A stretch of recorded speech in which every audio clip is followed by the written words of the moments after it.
મિત્રો આપણે એક્સરસાઇઝ જોઈએ. ક્વેશ્ચન નંબર 1 શું કહે છે? લીટી કરેલ તત્વના ઓક્સિજન આંક નક્કી કરો. તમને આવડે છે એટલે હું ખૂબ જ ઝડપથી એને પૂરા કરીશ. તમે અહીંયા જુઓ, અહીંયા તમને જેટલા પણ સ્પીસીસ આપેલા છે બધા તટસ્થ સંયોજનો છે. એટલે કોઈ પણ સંયોજન ઉપર ચાર્જ ના હોય એટલે ઓક્સિજન કેટલો થાય? 0 થાય. તો અહીંયા આગળ મારે ફોસ્ફરસનો ઓક્સિજન શોધવું તો શું લખીશ?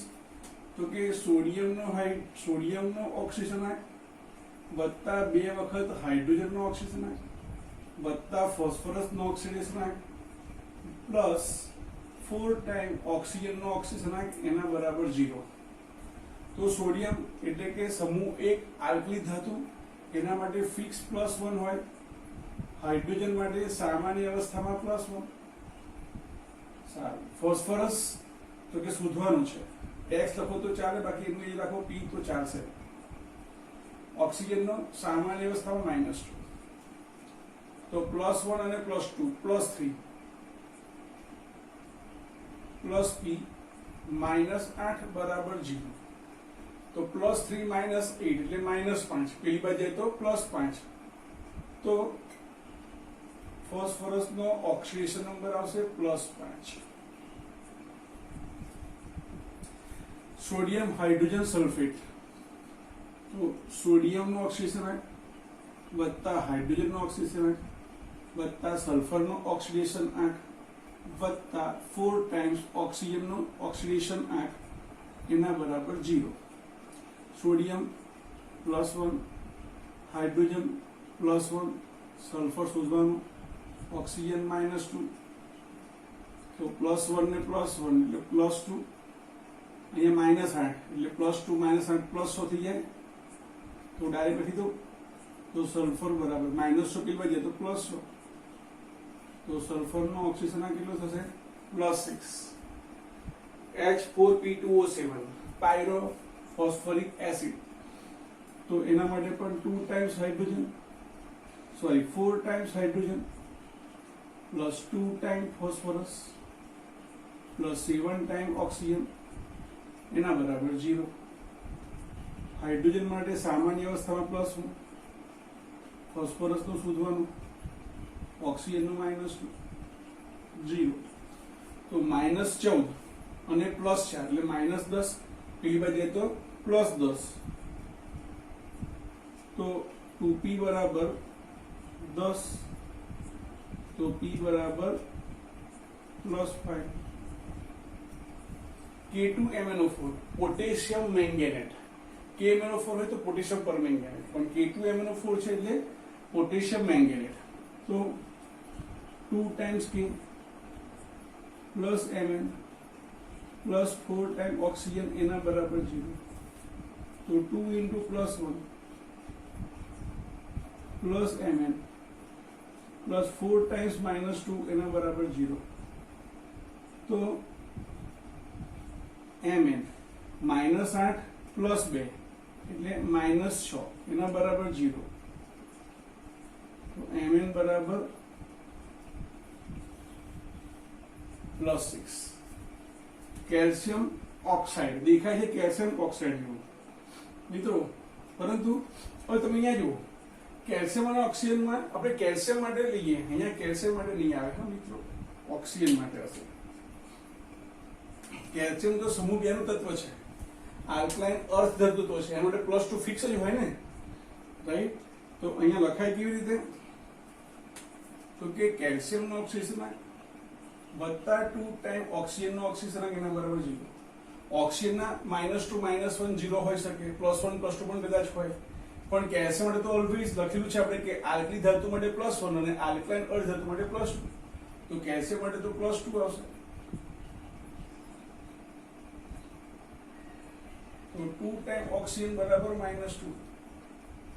તો ઓક્સિજનનો ઓક્સિજન કેટલો આવશે? -1. મિત્રો સૌથી અગત્યનો મુદ્દો આવશે અહીંયા ગાડી NaBH4. અહીંયા લખી રાખજો પેલા. બોરોન કરતા હાઇડ્રોજન વધુ વિદ્યુત ઋણીય છે અથવા વધુ વિદ્યુત ઋણતા ધરાવે છે.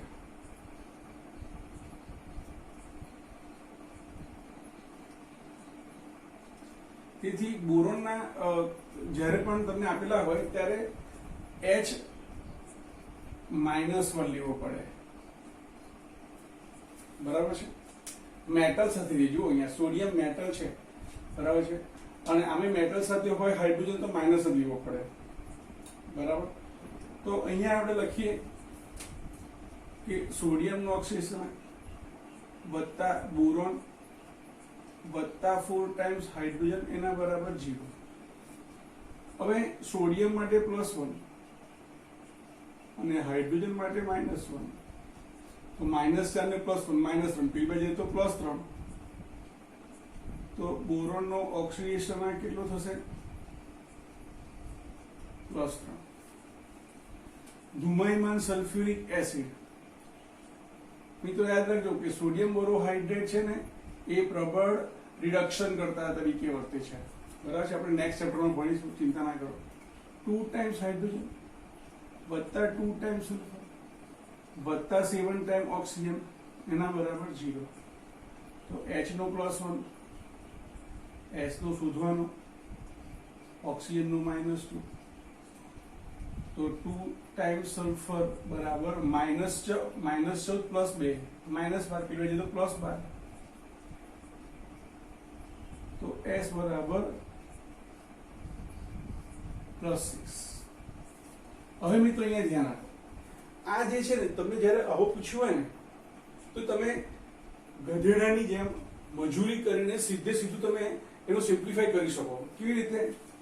તો કે પોટેશિયમનું ઓક્સિડેશન વત્તા એલ્યુમિનિયમનું ઓક્સિડેશન વત્તા 2 ટાઈમ્સ સલ્ફરનું ઓક્સિડેશન વત્તા 8 ટાઈમ્સ 4 દુ 8, બરાબર છે. હવે આના બી લઈ લઈએ અંદર, ચલો અલગ અલગ રાખીએ. તો 8 ઓક્સિજન આના વત્તા 24H વત્તા 12 ઓક્સિજન એના બરાબર 0. આ સામાન્ય મેથડ થઈ, બરાબર છે. એની ઓલ્ટર મેથડ જોઈએ, અથવા SO4 હોય ને, SO4 અહીંયા તમને કીધેલું જ છે, બરાબર છે, કે અહીંયા સલ્ફેટ ઉપર ઓલવેઝ શું હોય? SO4 2- આયન જ હોય. તો તમે સીધું સલ્ફેટ આયન પછી શોધો ને તો પણ એ જ આન્સર આવે. તમે આખું લો, અહીંયા પોટેશિયમ માટે +1 લો, ચલો અહીંયા લખી આપું છું. અહીંયા પોટેશિયમ માટે હું લખી આપું છું, ચલો આ પોટેશિયમ માટે +1, એલ્યુમિનિયમ માટે +3, ઓલવેઝ +3 આવે, હા. 2 * સલ્ફર +8 ટાઈમ્સ -2 +24 ટાઈમ્સ +1 +12 ટાઈમ્સ -2 અને એના બરાબર 0. આનું સિમ્પ્લિફિકેશન કરો તો એ જ જવાબ આવશે. કયો? તો કે અહીંયા સલ્ફેટ આયન આપેલો છે તમને, સલ્ફેટ આયન, આખો આયન સલ્ફેટ આયન છે. તો તમે સીધું લખી દો કે SO4 2-, બરાબર છે. તો એના માટે શું લખાય? S વત્તા 4 ટાઈમ ઓક્સિજન એના બરાબર -2. તો S 4 * -2 તો 4 દુ 8 -8 એટલે +8 +8 ઓછા 2 +6, તો S બરાબર +6, બરાબર છે. તો તમે આખરે સિમ્પ્લિફાઈ કરો અથવા ફક્ત સલ્ફેટ આયન નહીં કરો તો પણ એક સરખો જ જવાબ મળશે. સારું, હવે આપણે જઈએ ક્વેશ્ચન નંબર 2 ઉપર. આ થોડાક આના કરતા વિશિષ્ટ પ્રકારના છે. તો તમે જો અહીંયા હવે આયોડિનનું શોધવાનું છે, અને કહેવાય પોટેશિયમ ટ્રાય આયોડાઇડ. તમારે આયોડિનનો ઓક્સિજન નંબર શોધવાનો છે. તો આમ લખાય કે +3 ટાઈમ્સ I એના બરાબર 0. પોટેશિયમ સમૂહ એકનું તત્વ છે, તેના માટે +1 જ હોય. તો +1 * 3 ટાઈમ્સ I = 0. તો ડાયરેક્ટ લખી દો, I કેટલો હશે? -1/3 આવશે, બરાબર છે. જે શું છે? સાચું નથી, જે સરેરાશ ઓક્સિડેશન આંક દર્શાવે છે.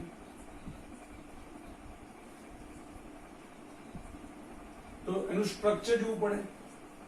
તો અહીંયા સ્ટ્રક્ચરમાં Ki3 માં શું છે? K+ છે અને I3 -1 છે. આવું ના લખાય, હા, હંમેશા 1- લખાય, પણ લખો તો ચાલે. -1 નો તે 1/i3 એવો અર્થ થઈ જાય, એટલે કે i3 1 માઇનસ લખાય ઓરિજિનાલિટીમાં. તો હવે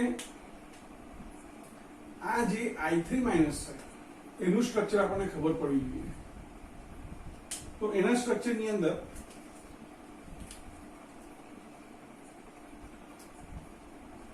આ રીતે આયોડિન ગોઠવાયેલા છે. આ તો i2 છે આખો, અને એની સાથે એક i માઇનસ જોડાયેલો છે. તો આપણે જાણીએ છીએ કે i અને i માટે i નો અક્ષર 0, આનો 0, તો આનો શું થઈ ગયો? -1 થઈ ગયો. તો અહીંયા આપણને આયોડિનના 3 આયોડિનના ઓક્સિડેશન આંક મળ્યા.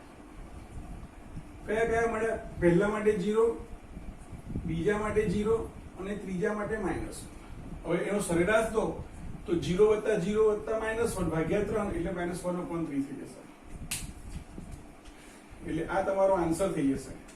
આયોડિનના i3 માં 3 આયોડિન છે, જેમાં 2 આયોડિનનો ઓક્સિડેશન આંક કેટલો છે? 0 0 છે, અને એકનો કેટલો છે? -1 છે. H2S4O6 એને કહેવાય ટેટ્રાથાયોનિક એસિડ. આને શું કહેવાય? ટેટ્રાથાયોનિક એસિડ. ટેટ્રાથાયોનિક એસિડ આપણે આની ચર્ચા આપણે કરેલી છે આગળ, બરાબર છે. તો અહીંયા શું લખાય? 2 ટાઈમ્સ હાઇડ્રોજન વત્તા 4 ટાઈમ્સ સલ્ફર વત્તા 6 ટાઈમ્સ ઓક્સિજન એના બરાબર 0. હાઇડ્રોજન માટે +1, સલ્ફરનો ઓક્સાઇડ શોધવાનો, ઓક્સિજનનો -2.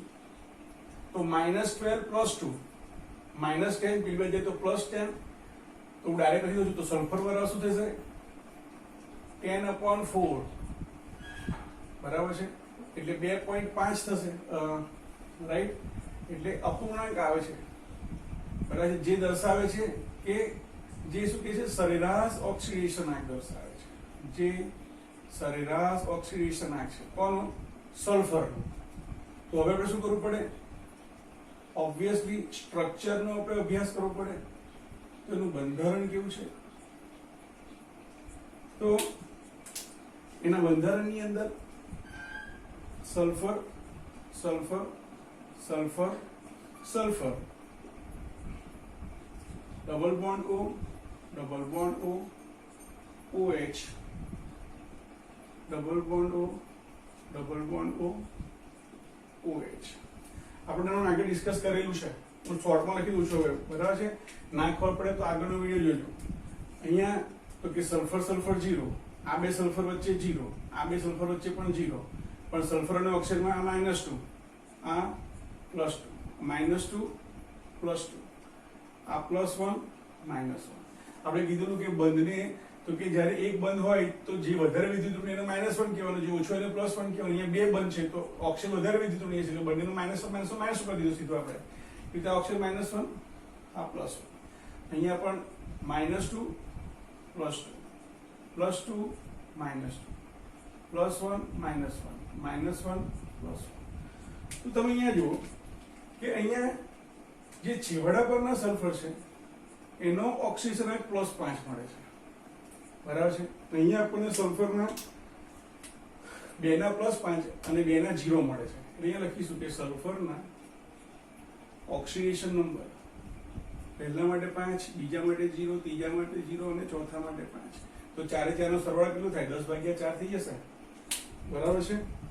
તો આ સલ્ફરના ટેટ્રાથાયોનિક એસિડના તો કે ઓક્સિડેશન આંક છે તેમ કહી શકાય. Fe3O4 આપણે કીધેલું આગળ કે Fe3O4 એ વાસ્તવમાં મિશ્ર ઓક્સાઇડ છે, બરાબર છે. એની અંદર કોણ છે? એની અંદર FeO છે અને Fe2O3 છે. તો FeO માટે Fe + O = 0 થાય. તો Fe કેટલો થશે? અહીં ગાડી +2, અને અહીંયા 2Fe + 3 ટાઈમ્સ O = 0. ઓક્સિજનનો -2, 3 × -2 -6, તો +6/3. એટલે અહીંયા Fe કેટલો થશે? +3 થશે. આપણે આગળ ભણી ગયા છે, જોઈ લેજો. જો ના ખબર પડે તો આગળ વિડીયો પર જોજો, બરાબર છે. તો અહીંયા Fe ના ઓક્સિજન કેટલા મળશે? Fe ના ઓક્સિડેશન આંક બરાબર છે +2 એક વખત અને +3 બે વખત મળશે. બરાબર, જેનો સરવાળો કેટલો થશે 8/3 થશે. તમે A3CO4 ને આ રીતે તમે કરશો તો તે વખતે તમને કેટલો મળશે 8/3 મળશે. બરાબર છે. એટલે Fe ના મેં સીધું જ લખી દીધું જગ્યાના અભાવે, અને આપણે આગળ ભણી ગયા છે તો મેં સીધું જ લખ્યું. મિત્રો હવે આપણી પાસે એક વિશિષ્ટ પ્રકારના તો કે સંયોજનો આવ્યા કાર્બનિક સંયોજનો. મિત્રો યાદ રાખો, કાર્બનિક સંયોજનોની અંદર જ્યારે તમારે ઓક્સિજન શોધવો હોય તો કાર્બન કાર્બન વચ્ચેના સહસુબંધને તોડી નાખવાનો અને એને 0 લઈ લેવાનો અને પછીથી તમારે શોધવાનું. તો અહીંયા તમે જુઓ, અહીંયા આ બે કાર્બન વચ્ચેનો બંધ તોડી નાખવાનો. બરાબર છે. આ CH3 નો કેટલો આંક લેવાનો 0 લેવાનો અને CH2OH નો 0 લેવાનો. તો અહીંયા હું લખીશ કે C વત્તા 3H એના બરાબર 0 અને આના માટે શું આવશે C વત્તા 2 ને 1 3H છે ને 3H વત્તા O બરાબર 0. બરાબર, બે કાર્બન ને વચ્ચેથી બ્રેક કરી નાખ્યો અને એનો 0 0 થઈ જશે. કારણ કે જ્યારે વચ્ચે કાર્બન હોય એટલે એનો 0 0 થઈ જાય. બરાબર છે. તો અહીંયા H નો +1 3 * +1 બરાબર 0. તો કાર્બન માટે કેટલો થશે -3 થશે ઓક્સિડેશન. એ રીતે અહીંયા તો કે C વત્તા 3 ટાઈમ્સ +1 ઓછા 2 એના બરાબર 0. તો 3 માંથી 2 જાય તો 1. તો કાર્બન કેટલો થશે +1. એ જ પ્રકારે અહીંયા તો કે CH3 માટે 0 અને COOH માટે 0 લેવાનું. તો C વત્તા 3H બરાબર 0. H નો +1 ડાયરેક્ટ લખી દો અહીંયા જગ્યાના ભાવે. C બરાબર -3. અહીંયા C વત્તા 2 ટાઈમ્સ ઓક્સિજન વત્તા હાઇડ્રોજન બરાબર 0. ઓક્સિજન નો -2, હાઇડ્રોજન નો +1. તો -4 +1 -3 ભેળે તો +3. તો C નો ઓક્સિજન કેટલો થશે +3 થશે.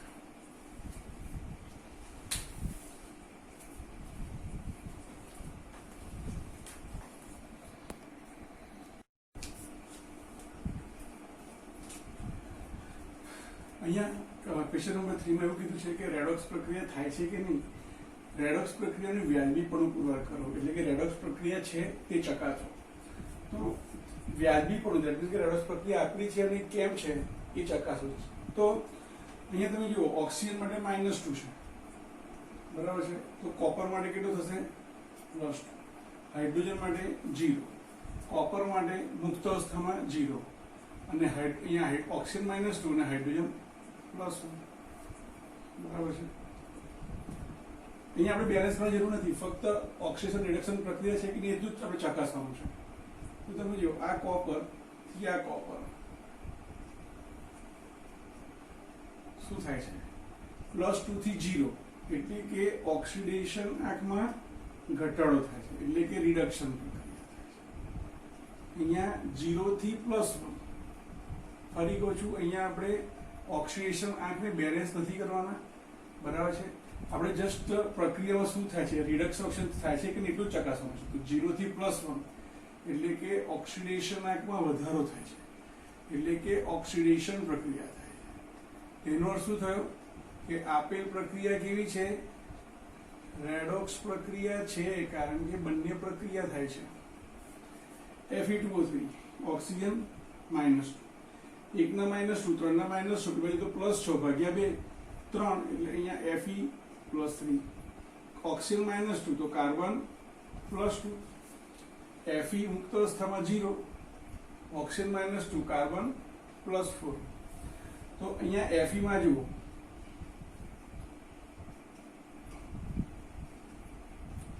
તો કે Fe ની અંદર 3 થી 0 એટલે કે ઓક્સિડેશન નંબરમાં ઘટાડો થાય છે, એટલે કે રિડક્શન પ્રક્રિયા છે.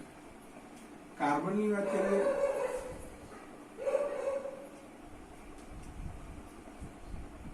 તો +2 થી +4 એટલે કે ઓક્સિડેશન નંબર વધે છે, માટે ઓક્સિડેશન પ્રક્રિયા છે.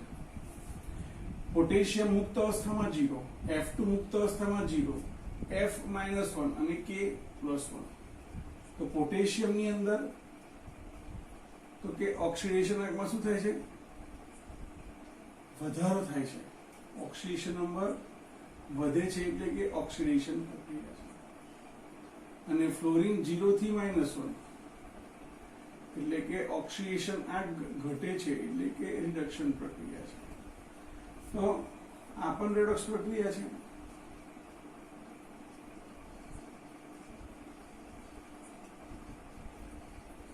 અહીંયા પણ લખવાનું તમારે કે ઓક્સિજન અને રિડક્શન બંને પ્રક્રિયા થતી હોવાને કારણે તે રેડોક્સ પ્રક્રિયા છે. એના પછીથી હાઇડ્રોજન માટે +1, હાઇડ્રોજન અધાતુ સાથે હોય એટલે +1 લઈએ છીએ. નાઇટ્રોજન માટે તો કે અહીંયા +1 3 વખત +3 એટલે તો -3 એટલે nitrogen -3. Oxygen 0, oxygen -2, nitrogen +2, oxygen -2, hydrogen +2. તો અહીંયા તમે જુઓ નાઇટ્રોજનની પર્ટિક્યુલરલી વાત કરીએ આપણે તો -3 થી +2 એટલે કે ઓક્સિડેશન નંબર વધે છે. ઓક્સિડેશન પ્રક્રિયા. ઓક્સિજન 0 થી -2, 0 થી -2 તો ઓક્સિજન અહીંયા ઘટાડો થયો. રિડક્શન પ્રક્રિયા. બધી અહીંયા બંને પ્રક્રિયા થાય છે એટલે કે રેડોક્સ પ્રક્રિયા. અહીંયાથી ગયા છેલ્લી પ્રક્રિયા સી છેલ્લે લખી છે કારણ કે અહીંયા થોડો ગૂંચવાડો થયો છે એટલા માટે. હવે મિત્રો બોરોન અને ક્લોરીનમાં ક્લોરીન વધારે વિદ્યુતઋણીય છે એટલે ક્લોરીન -1 તો આ +3. સારું. લિથિયમ એલ્યુમિનિયમ હાઇડ્રાઇડમાં તો કે લિથિયમ તો કે +1, હાઇડ્રોજન અહીંયા ધાત્વીય છે માટે અહીંયા હાઇડ્રોજન કેવો આવશે? -1 આવશે. ધાત્વીય હાઇડ્રેટ છે માટે માઇનસ આવશે. કોનો કોનો બનેલો છે? તો કે LiH અને AlH3 નો બનેલો છે. -1 આવશે. ધાત્વીય હાઇડ્રેટમાં -1. સારું. હવે અહીંયા તકલીફ ઊભી થશે. ધ્યાન આપજો. અહીંયા તમે જુઓ તો અહીંયા જે હાઇડ્રોજન છે ને એને +1 લેવાનું છે. અધાતુ સાથે જોડાય તો +1 લેવાય. બરાબર છે. તો અહીંયા બોરોન કેટલો થશે? અહીંયા તો કે -3 થશે. આ -2 પેલા જશે તો -2 ભાગ્યા 2 એટલે -3 થશે. મિત્રો ઘણી બધી તમે રેફરન્સ બુકમાં જોશો ને તો બોરોન છે ને એ હંમેશા +3 આવે હાઇડ્રોજન હોય ને તો. શા માટે? કારણ કે બોરોનનો જે વિદ્યુત ઋણતા છે, બોરોનની વિદ્યુત ઋણતા છે લગભગ 2.04 અને હાઇડ્રોજનની વિદ્યુત ઋણતા લગભગ 2.20 છે. વિદ્યુત ઋણતા બરાબર તમે ચેપ્ટર નંબર 3 માં ભણશો. તો બોરોનની સાપેક્ષમાં હાઇડ્રોજનની વિદ્યુત ઋણતા હંમેશા કેવી જોવા મળે? તો કે વધારે જોવા મળે. અને વધારે હોય તો હાઇડ્રોજન કેવો જોવા મળે? -1 જોવા મળે. તો B2H6 ની અંદર હાઇડ્રોજન છે -1 જોવા મળે અને બોરોન +3 થવો જોઈએ. તો આ રીતે +3 થવો જોઈએ પણ આવું થતું નથી. શા માટે આવું થતું નથી? અહીંયા તો કે અહીંયા લિથિયમ એલ્યુમિનિયમ હાઇડ્રાઇડ છે. લિથિયમ એલ્યુમિનિયમ હાઇડ્રાઇડ એ પ્રબળ રિડક્શન કરતા છે અને પ્રબળ રિડક્શન કરતા હોવાને કારણે એ શું કરે છે? એ ફરજિયાત ઇલેક્ટ્રોન આપે છે. કોને? બોરોનને આપે છે. તો બોરોન એ ઇલેક્ટ્રોનનો સ્વીકાર કરે છે અને એને કારણે બોરોન 3- બની જાય છે. એ દરમિયાન હાઇડ્રોજન જેને આપણે -1 લઈએ છીએ બરાબર છે એકોર્ડિંગ ટુ ઇલેક્ટ્રોનેગેટિવિટી. પણ હવે આ બોરોન જે છે બરાબર છે એને કારણે આ હાઇડ્રોજન કેવો થઈ જશે? પ્લસ થઈ જશે અને એને કારણે અહીંયા આપણે હાઇડ્રોજન પ્લસ લઈએ છીએ અને બોરોન -3 લઈએ છીએ. બરાબર છે. આ ખાસ યાદ રાખજો. સામાન્ય અવસ્થામાં બોરોન અને હાઇડ્રોજનમાં બોરોન વધારે ઓછો વિદ્યુતઋણીય હોવાને કારણે ઓછો વિદ્યુતઋણીય હોવાને કારણે પ્લસ જ બનશે. હાઇડ્રોજન વધારે વિદ્યુતઋણીય છે માટે એ માઇનસ બને. પણ અહીંયા પ્રબળ રિડક્શન કરતા હોવાને કારણે તો કે બોરોન -3 અને હાઇડ્રોજન +1 બને. અથવા સાદી ભાષામાં તમારે યાદ રાખવું હોય ગુજરાત બોર્ડ માટે તો યાદ રાખો કે અધાતુ સાથે હાઇડ્રોજન જોડે તો +1 હોય, એવું રાખશું તો પણ ચાલશે. સારું, તો અહીંયા તમે જોશો કે બોરોન +3 થી -3 એટલે કે એનો ઓક્સિડેશન આંક શું થાય છે? ઘટે છે. અને ઓક્સિડેશન આંક ઘટે છે એનો અર્થ કે રિડક્શન પ્રક્રિયા છે. હાઇડ્રોજનની વાત કરીએ તો હાઇડ્રોજનમાં તમે જોશો તો અહીંયા હાઇડ્રોજન -1 થી +1 થાય છે એટલે કે ઓક્સિડેશન આંક વધે છે, એટલે કે ઓક્સિડેશન પ્રક્રિયા થાય છે. તેથી કહી શકાય કે આપેલ પ્રક્રિયા પણ કેવી છે? રેડોક્સ પ્રક્રિયા છે તેમ કહેવાય. એના પછીનો પ્રશ્ન પણ અહીંયા આવી જાય એવો છે. ક્વેશ્ચન નંબર 4 પણ અહીંયા લઈ લઈએ. ક્વેશ્ચન નંબર 4 શું કહે છે પ્રશ્ન? ફ્લોરિન બરફ સાથે પ્રક્રિયા કરે છે. ફ્લોરિન બરફ સાથે નીચે મુજબ પ્રક્રિયા કરે છે.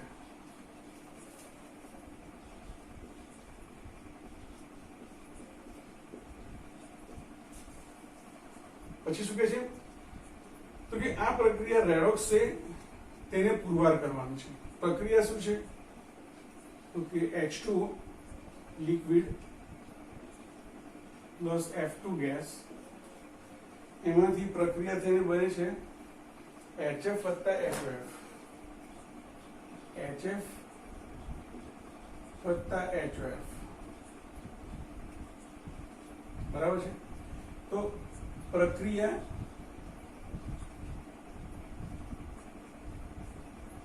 એટલે કે આ રેડોક્સ પ્રક્રિયા નું અહીંયા લખી દઉં છું વ્યાજબીપણું પુરવાર કરવાનું છે.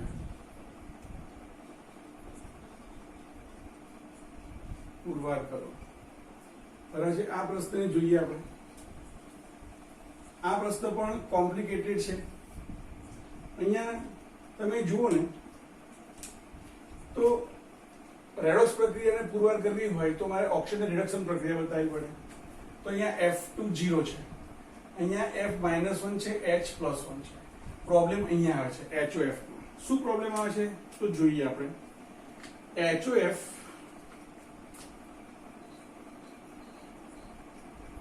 હાઇપોફ્લોરસ એસિડ કહેવાય ને. એને આપણે આ રીતે લખીએ તો આ રીતે HOF બને. તો according to concept of oxidation number we can say that જે મોર વધારે ઇલેક્ટ્રોનેગેટિવ છે એ -1 બને અને બીજું છે +1 બને. H અને O ની અંદર H +1 બને અને O -1 બને. તો મિત્રો એનો અર્થ એવો થયો કે અહીંયા ઓક્સિજન પરનો ચાર્જ કેવો બને? 0 બને. તો એક રીતે જોવા જઈએ તો HOF ની અંદર HOF માં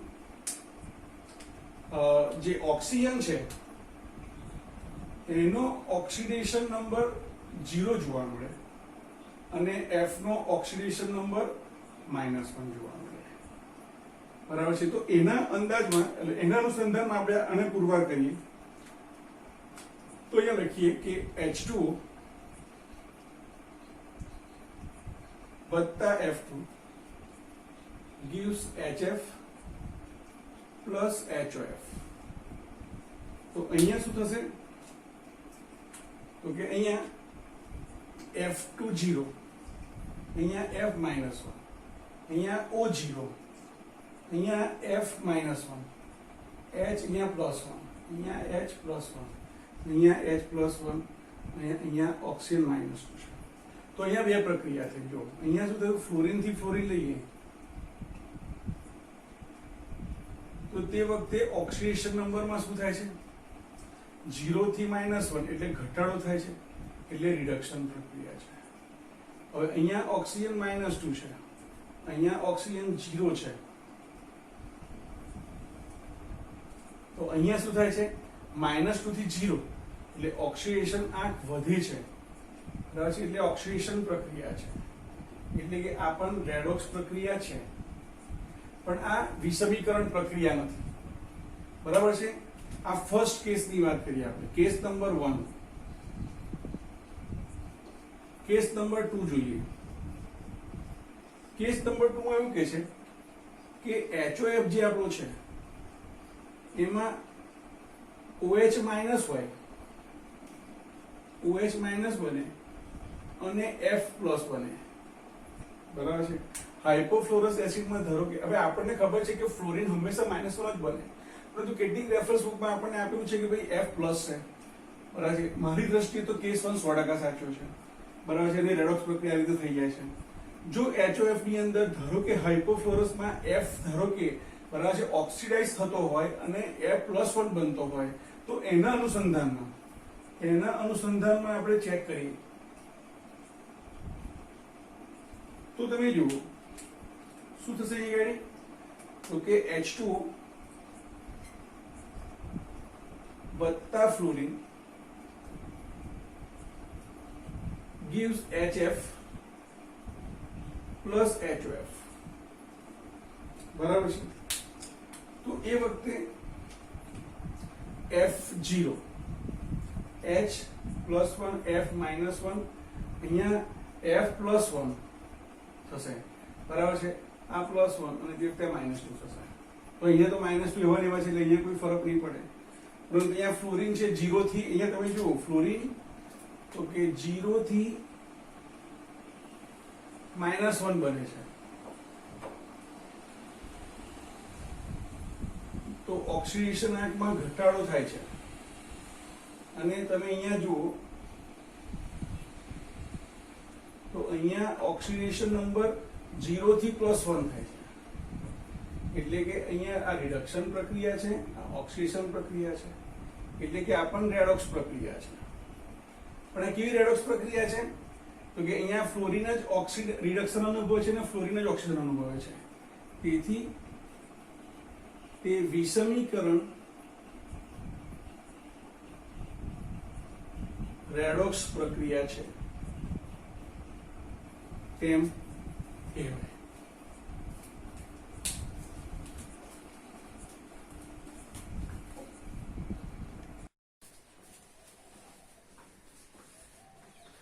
ક્વેશ્ચન નંબર 5. મિત્રો અહીંયા મેં ઘણી બધી વસ્તુ લખી રાખી છે કારણ કે આપણે વિડીયો વધુ લખીએ તો વિડીયો બહુ મોટા થઈ જાય છે. બરાબર છે.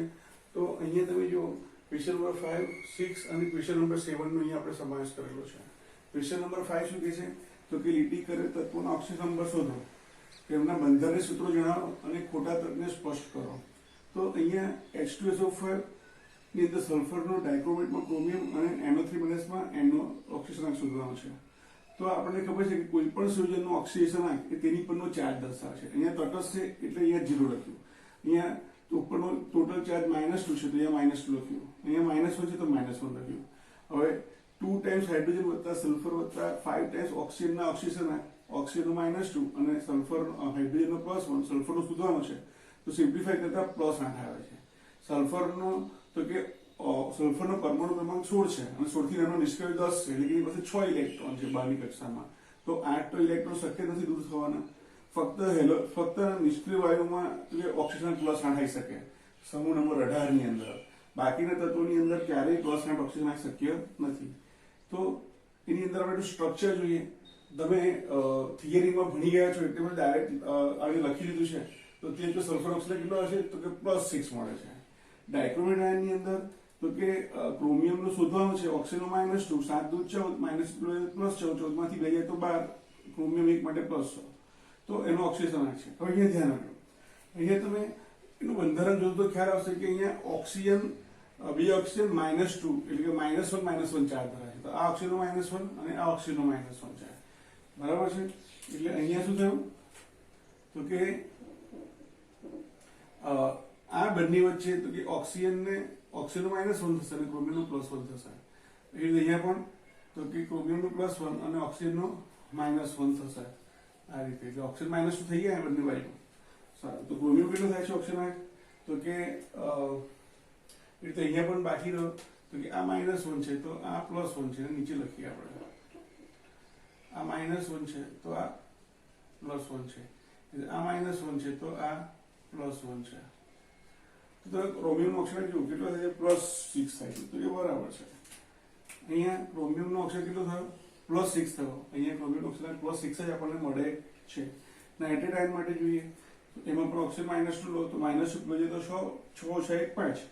તો અહીંયા તમે જુઓ અહીંયા તો કે આ પ્રકારનું સ્ટ્રક્ચર છે એનું. તો કે અહીંયા સવર્ગ બંધ છે. આ સવર્ગ બંધ કેવી રીતે આવે? તો કે નાઇટ્રોજનનો આપણે ઇલેક્ટ્રોન ભણી ગયા 2 અને 5 જૂના ધોરણની અંદર 10મા ધોરણ સુધીમાં. તો આ જે 2 ઇલેક્ટ્રોન છે એના દ્વારા સવર્ગ બંધ બન્યું છે અહીંયા ગાડી. બરાબર છે. તો અહીંયા ઓક્સિજન તો કે ઓક્સિજન વધારે વિદ્યુત ઋણીય છે, પરિણામે 2 બંધ તૂટે તો -2 થાય, આ નાઇટ્રોજન +2 થાય. અહીંયા ઓક્સિજન -1, નાઇટ્રોજન +1 થાય.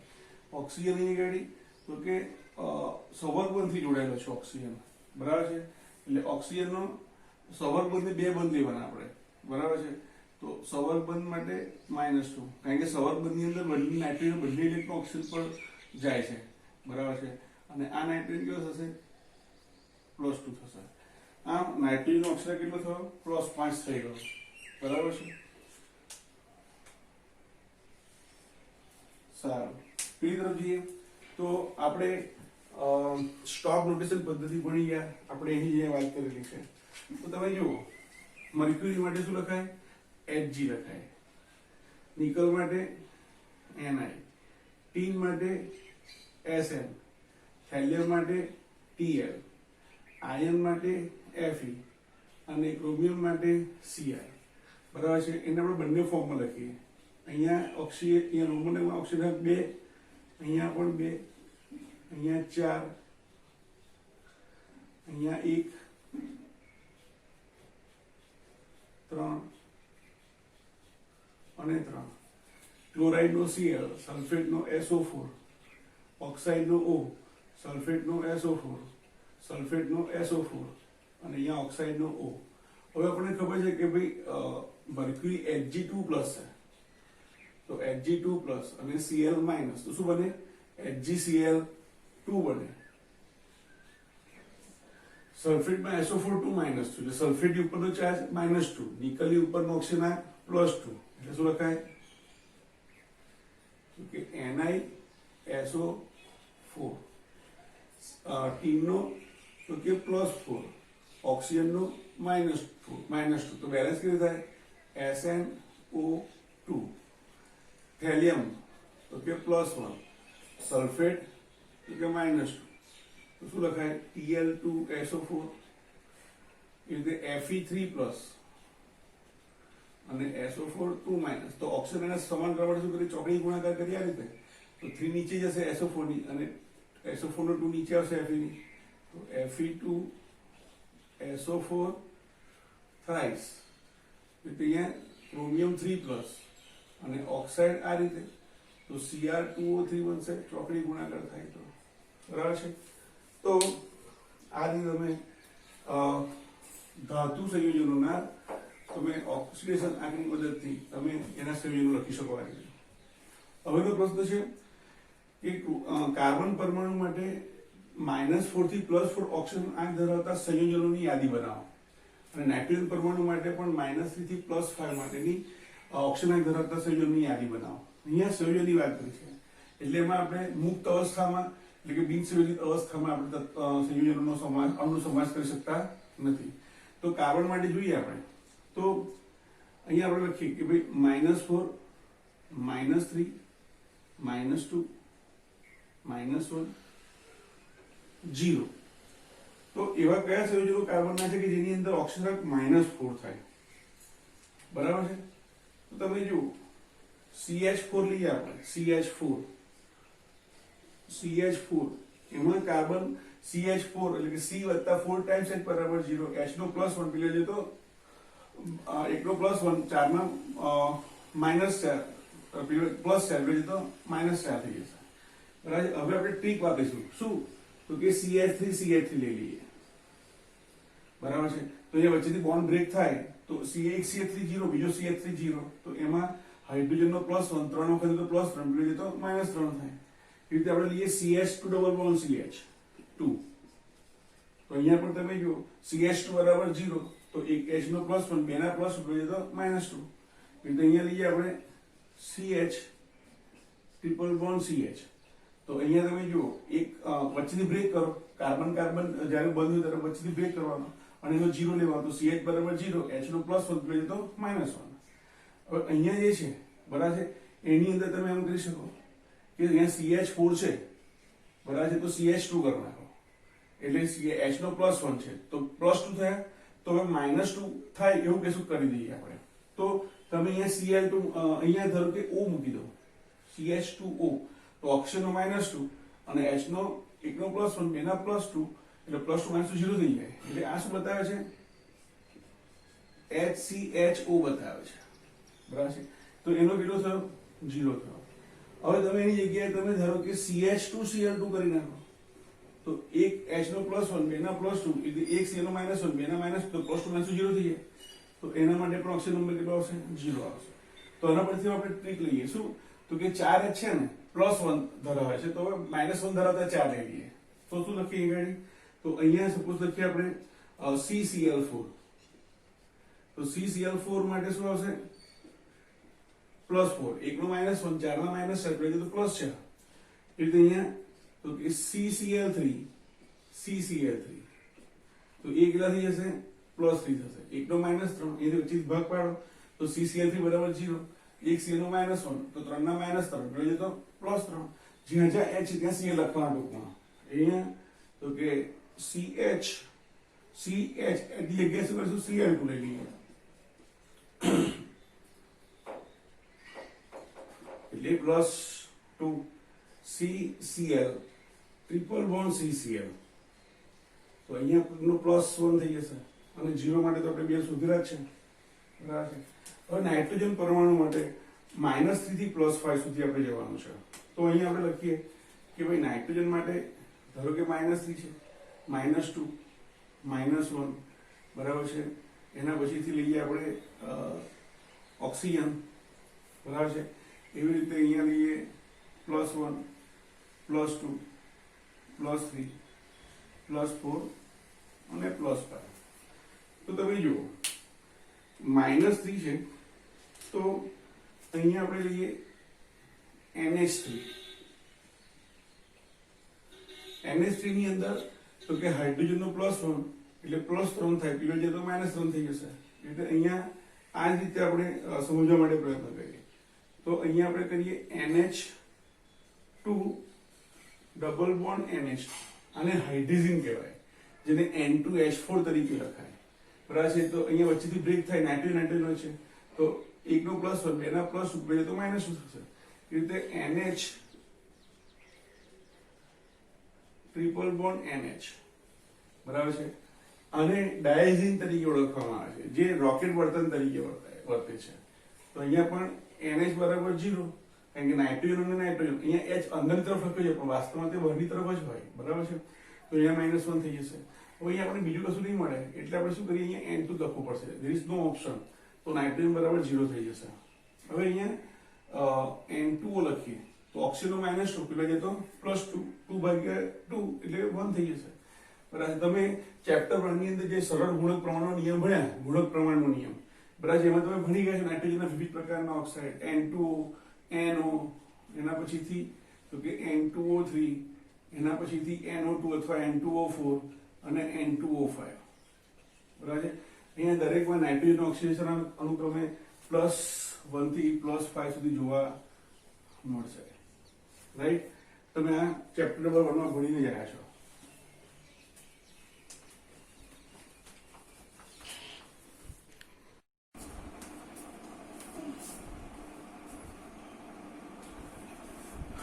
મિત્રો ફરીથી કહું છું તમને કે સમય ના બગડે, વધારે વિડીયો લેન્ધી ના થઈ જાય, એટલા માટે મેં અહીંયા આવી રીતે લખેલું રાખીશ અમુક વખતે.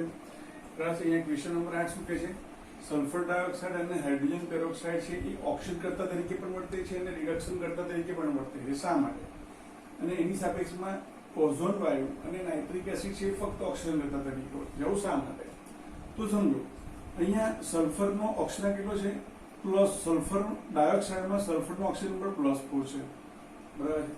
અને સલ્ફરની ઇલેક્ટ્રોન રચના જોઈએ તો આ શું લખાય તો કે neon core complete 3s2 3p4 બહારની કક્ષામાં 6 ઇલેક્ટ્રોન છે એટલે મહત્તમ 6 ઇલેક્ટ્રોન દૂર થાય અને જો 2 ઇલેક્ટ્રોન મળે તો એ આર્ગોન જેવો થઈ જશે 3s2 3p6 એટલે એ -2 થી +6 સુધીની ઓક્સિડેશન અવસ્થાઓ ધરાવે છે અને આ બધી સ્થાયી અવસ્થાઓ છે.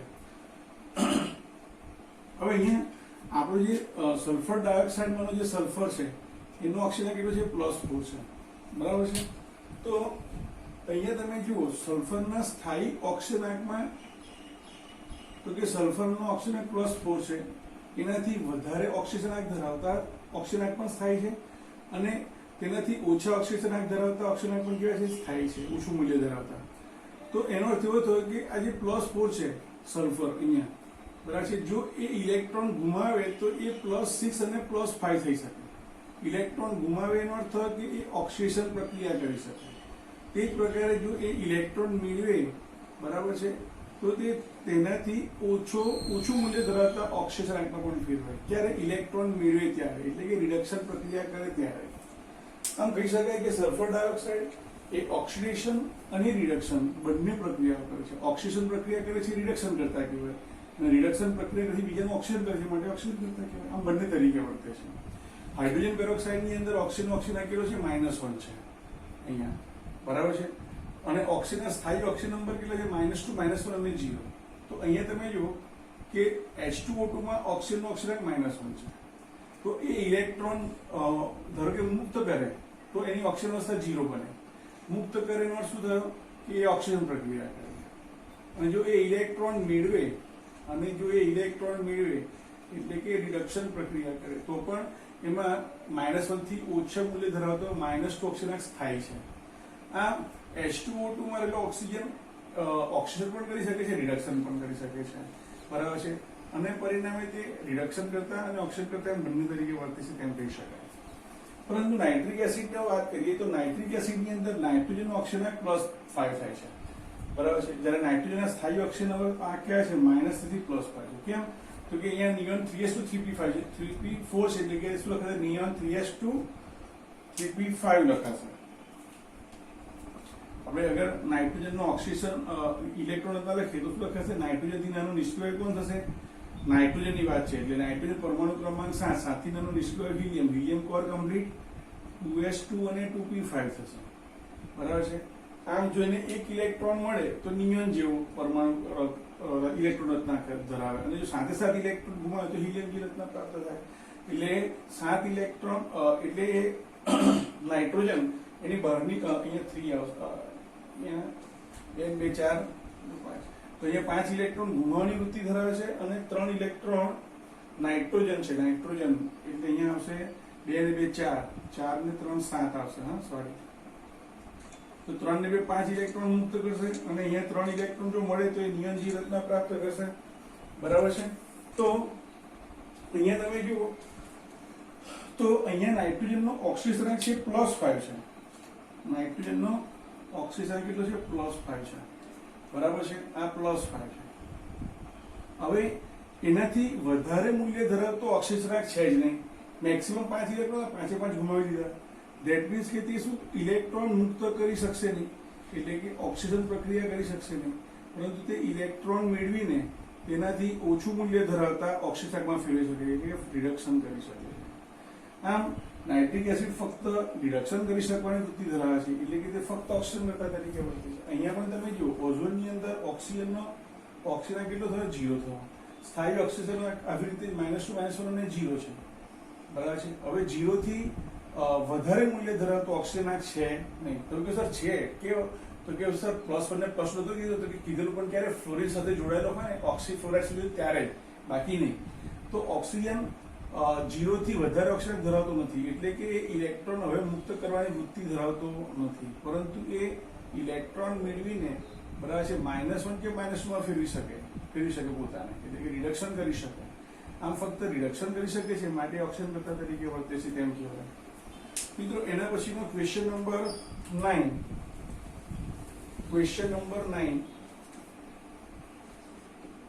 પ્રશ્ન બહુ મોટો છે એટલે મેં લખ્યો નથી, બરાબર છે. પ્રશ્ન કેવું કે છે કે તમને 2 પ્રક્રિયા સમીકરણ આપેલા છે આ સમીકરણનું વ્યાજબીકરણ પુરવાર કરો અને એનો પ્રક્રિયા પર વિચાર કરો અને એ પ્રક્રિયાને વાસ્તવમાં કેવી રીતે લખી શકાય તમને નીચે આપેલું છે ટેક્સ્ટ બુકની અંદર બરાબર છે. એ કેવી રીતે લખી શકાય એના વિશે આપણે સ્ટડી કરીએ.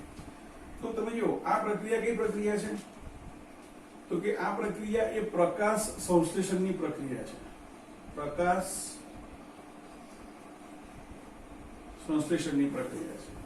કાર્બન ડાયોક્સાઇડ અને પાણીની મદદથી તો કે ગ્લુકોઝ અને ઓક્સિજન મુક્ત થાય. પણ આ પ્રક્રિયા વાસ્તવમાં બે સ્ટેપમાં થાય છે. પહેલા સ્ટેપની અંદર પાણીનું વિઘટન થાય અને પાણીનું વિઘટન થાય એટલે હાઇડ્રોજન અને ઓક્સિજન ઉમેરાય. બરાબર છે. તો અહીંયા H2 અને O2 માટે મારે 2 ટાઈમ્સ H2 કરવા પડે 2H2 થઈ જશે. પછીથી શું થાય તો કે આ જે કાર્બન ડાયોક્સાઇડ છે CO2 એ આ H2 સાથે પ્રક્રિયા કરે અને એને કારણે આપણને આ રીતે ગ્લુકોઝ પ્રાપ્ત થાય. હવે તમે જો સ્ટેપ 1 ની અંદર આપણે H2 છે, આ જે H2 ઉત્પન્ન થયો ને આ જે H2 એ આપણે અહીંયા વાપરવાનું છે. બરાબર છે. તો મારે સ્ટેપ 1 જે છે એની અંદર 2 H2 છે, મારે જોઈએ છે 12 H2. તો આખા સ્ટેપ 1 ને હું શું કરું છું તો કે 6 વડે ગુણી નાખું છું. તો મને 6 દુ 12 6 દુ 12 અને 6 આ રીતે મળશે. હવે તમે જુઓ આનો તમે સરવાળો કરો તો શું થશે તો કે અહીંયા 6 કાર્બન ડાયોક્સાઇડ વત્તા 12 H2. આ 12 H2 કેન્સલ થઈ ગયા એટલે વત્તા 12 H2 gives C6 H12O6 plus 6O2 અને plus 6H2O. બરાબર છે. તો વાસ્તવમાં પ્રક્રિયા સમીકરણ આ રીતે બને છે. પણ આપણે 6H2 ને કાઢી નાખીએ બરાબર છે તો અહીંયા 6H2 સીધું લખીએ છીએ આપણે.